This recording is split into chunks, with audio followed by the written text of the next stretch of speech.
நண்பர்களே அனைவருக்கு வணக்கம். நம் பதிவை பிடித்திருந்தால் லைக் பண்ணுங்கள், ஷேர் பண்ணுங்கள், சப்ஸ்கிரைப் பண்ணுங்கள்.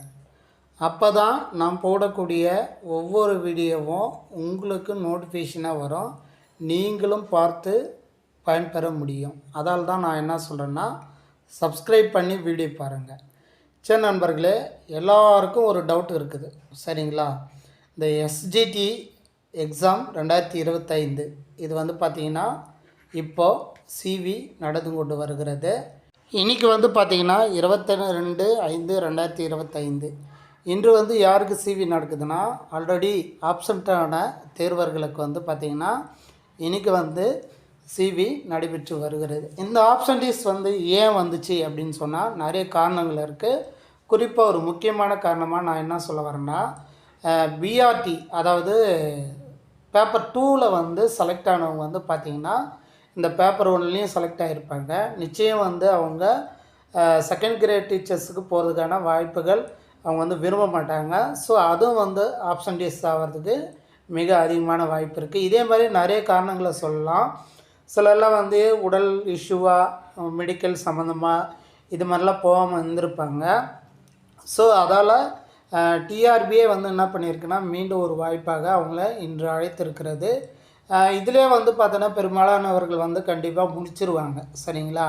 அதே மாதிரி வந்து வேறு டவுட் என்ன கேட்குறாங்கன்னா, இதுலேயும் வந்து ஆப்ஷன்டீஸ் ஆனால் அடுத்து என்ன செய்ய போகிறாங்க, அடுத்து செகண்ட் லிஸ்ட் வருமாலாம் அப்படிலாம் கேட்குறாங்க. நண்பர்களே, செகண்ட் லிஸ்ட் வர்றதுக்கு வாய்ப்புகள் மிக குறைவு. அப்படி வந்தாலும் ஆச்சரியப்படுறதுக்கு எதுவும் இல்லை சரிங்களா. ஏன்னா ரொம்ப ஒரு குறைவான வேக்கன்சிஸுக்கு தான் இப்போ வந்து இந்த சிவி வந்து நடைபெற்று வருகிறது சரிங்களா. இதற்கிடையில் வந்து பார்த்தோன்னா இந்த நியமன தேர்வு பேப்பர் 1 தேர்வானவர்கள் வந்து மேற்கொண்டு வேக்கன்சிஸ் வந்து இன்க்ரீஸ் ஆகுமா அப்படிலாம் வந்து கேட்குறாங்க. நம்ம வெயிட் பண்ணிகிட்ருக்கோம் சரிங்களா. இது ஒரு நல்ல செய்தி கிடைக்காது அப்படின்ற மாதிரி நாமளும் வெயிட் பண்ணிகிட்ருப்போம்.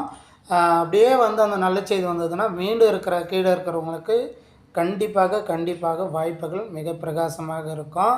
கண்டிப்பாக கவர்மெண்ட்டு மேலே நம்ம நம்பலாம், நிச்சயம் வந்து செய்வாங்க.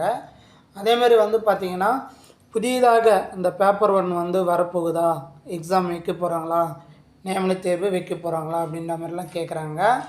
நண்பர்களே, அடுத்த கட்ட நடவடிக்கையாக வந்து பார்த்திங்கன்னா டெட்டு பேப்பர் 1 நடக்கிறதுக்கு தான் வாய்ப்பு இருக்குது. புதிதாக நியமன தேர்வு வைக்கிறதுக்கான வாய்ப்புகள் இல்லை நண்பர்களே. அதெல்லாம் தைரியமாக இருங்க.